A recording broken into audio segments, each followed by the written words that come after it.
Origin Chess Home Studio X, and this is the Fat Electrician Reviews. Military Mechanics 91 Bravo. But it's not the Fat Electrician. What is 91 Bravo? Is that the code name or something? Why am I reacting to this video of all the videos like he has about it, right? Because I watched the Humvee video just like yesterday or 2 days before. I don't exactly remember. The Humvee video kind of surprised me. I didn't know Humvee was an actual acronym. Heavy military, I don't know, whatever, right? Military vehicle, basically. And then I realized it's different than the H1 Hummer, which is commercial version of it. Then I realized it has a 4x4 system, which you can disengage, which I know is a problem in off-road cars. There's a difference between 4x4 and all-wheel drive. We are talking about 4x4s right now. So in 4x4 car, that's an issue. If you drive, like really like tarmac type surface, which is like really grippy, if you drive there 4x4 and let's just say there is like a bump or something or anything that is like different, front wheel will go over that first before the rear wheels, obviously front axle. So front wheels will move in a different speed or rotation than the rear wheels, and that's a problem because in that 4x4 locked type differential, all wheels has to, like, front and back, both axles have to move the same way because of, like, there is no power difference. And if it does have this kind of like difference and like there is a grip, obviously that would be in tarmac, right? The mechanism can be damaged. Usually in like mud and slippery surfaces, if there's an issue, at best will spin, so the mechanism doesn't get damaged, but on tarmac it can. So anything that has a grip, it's a problem. So I saw the video where they're like just saying like Humvee is just terrible. Driving Humvee anywhere on any road, just like have to go state to state, is just like terrible. It always breaks down. This is probably the case, right? And also the engine specs of it, it has like a 200 near horsepower, but torque is 600 Newton meters, 450 foot-pound or something, I don't know, but something like that, which is a lot, right? So that's why they could like really, like put a lot of shit on top of it and still make it move, right? They said like basically, it doesn't matter how much shit you put on top of it, it's still slow car and it will still move. It's because of that torque. But yeah, but these mechanics are the one who's basically tasked to repair this shit, so it's gonna be interesting. Let's watch it.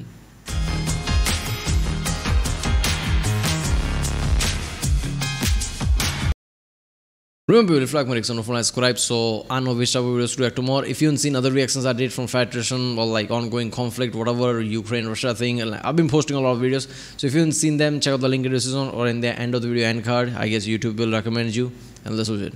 We're talking about military mechanics. Pretty straightforward, they're a mechanic and they're in the military. Or at least that's what the recruiter will tell you. You see, to normal people, the word mechanic means that you fix and maintain vehicles. But to Uncle Sam, the word mechanic means you're gonna do anything I tell you to do that kinda sorta even remotely involves wheels. On top of being a mechanic, these men and women commonly function as truck drivers, equipment operators, the military version of AAA, and quite honestly, literally anything else. And then when they do get to be a mechanic, guess what? Everything they get to work on is military grade, meaning it was built by the cheapest bidder. If you've never been in a military vehicle, I'm gonna go ahead and tell you right now, absolutely nothing is intuitive. Take everything you know about maintaining and taking care of a vehicle and throw it out the window. Absolutely none of that shit is the same. Unless you were in the military, you don't even know how to jumpstart a Humvee. Buh! The chubby Electron guy's just exaggerating to make his video funny. You would just get jumper cables. Buh! No, I'm not. You try to jump a Humvee with normal jumper cables, you're gonna fry all the electrical. You gotta get these things that apparently cost $500 and nobody knows where the fuck they are ever. Which is super convenient because you have to use this thing to turn the headlights on and off manually, and the new guy is always gonna forget to turn them off and kill the battery.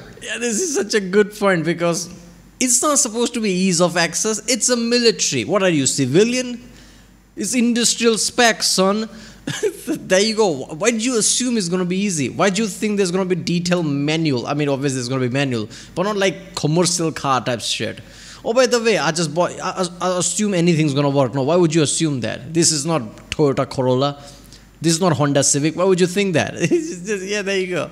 And these mechanics, I'm imagining this Fast and Furious. You know the first Fast and Furious where there was that mechanic guy who dies apparently, who can like, I can do anything, I can fix anything. That's what I'm imagining because they kind of have to. Imagine like somebody like, oh, this drone broke down. You're a mechanic, right? It's electronics mechanic, same thing. Fix this, and they're like, fuck it, fine, I'll check it out. You're not picking up what I'm putting down. I'm trying to tell you shit breaks constantly, and these are the only motherfuckers that know how to make the wheels on the war wagon go round and round. If these men and women aren't around, everybody is light infantry. I'm just gonna go ahead and let you guys in on a life hack. You always want to be friends with the mechanics. Because when stuff breaks down, it's all specialty parts. It's not like you can just go to AutoZone and get it. So these mechanics are experts in tactically acquiring the parts they need to fix a vehicle. So if you're on their bad side and their buddy's truck breaks down, guess where they're going to get those parts? But when there's no parts to tactically acquire, that's when their real genius shines through. They live by the motto, if it works, it's not stupid. You can watch them fix problems and be like, there's absolutely no way that's gonna work, and it works every time. I don't know how they do it. I once saw a mechanic on a land... Duct tape and like super glue, there you go, that shit is gonna work. Yeah, I'm playing Fallout right now, that's what it is. I'm playing survival game right now, which anything works, there you go. There was a movie British movie, I think, where somebody's like, we're going to, I forgot like details, but we're going to here. You did fill out the tanks, right? You did, yeah, I measured in kilometers, but it's supposed to be in miles, which is like clear difference, right? So I fill out, you know, like, what was, I don't know, few hundred miles they were supposed to go, but he filled out for few hundred kilometers or something, I don't know, something like that. And he just fucked up, right? And just like whole convoy stops there. And just like, okay, so I guess we're not going to go there and everybody's going to die. That's a similar thing. If your mechanic fucks up, if all equipment, like all trucks and Humvees stop, what you going to do? Light infantry, like he said, like carry those 30, 40 kilo, whatever javelins and shit you have there, like to just walk? That's insane. Nav course that needed to tie a glow stick to a pole, and he didn't have any string or 550 cord. He walked around till he found a big rock, flipped it over, grabbed an earthworm, and then proceeded to use it like it was a piece of string to tie the glow stick to the pole. Dude, there is no way that's gonna work. Don't worry, I double knotted it. Not only did it work, it's probably still there to this day. Which brings me to my next point. They don't give a fuck about— What the fuck does that mean, worm? Wouldn't worm break away? Like how is worm? Is there a worm with a like a scale type skin or whatever that's like sturdy? Wouldn't worm just like break away? I don't know. How much tension would there be on like worm skin? I don't know. About anything. I mean, did anybody notice that this dude's wearing bibs? Like, that's not standard issue. He had to have made those. And then he just wears them around. Because if he's not wearing bibs, you're probably walking to wherever you're going next. They're also responsible for some of the funniest shit I've ever seen in the military. Like that one time that they drove this across the country.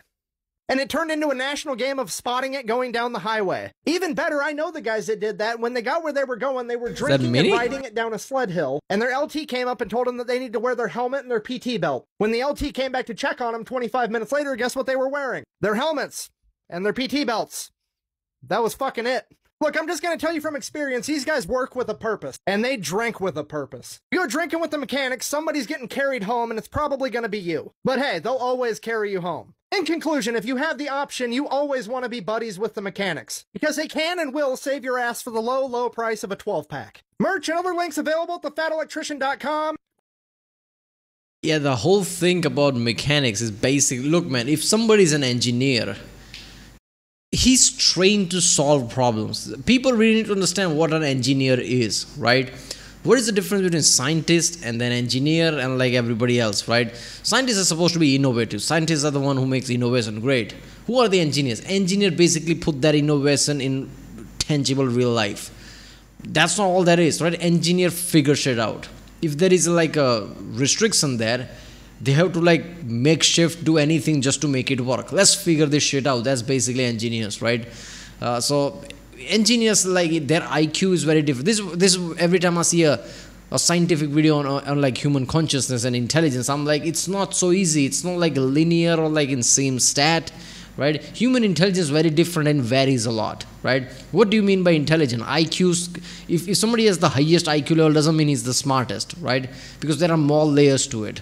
Like who can like compute in a multitasking level, right?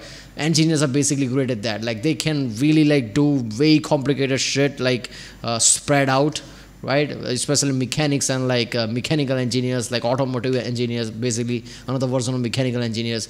These people knows how to do and just tune into it, right? They can figure out shit. They can have like a roadmap in their head, right? And just really figure it out. That's different level of intelligence. If you're the smartest IQ guy and playing chess, it's like I can beat anyone.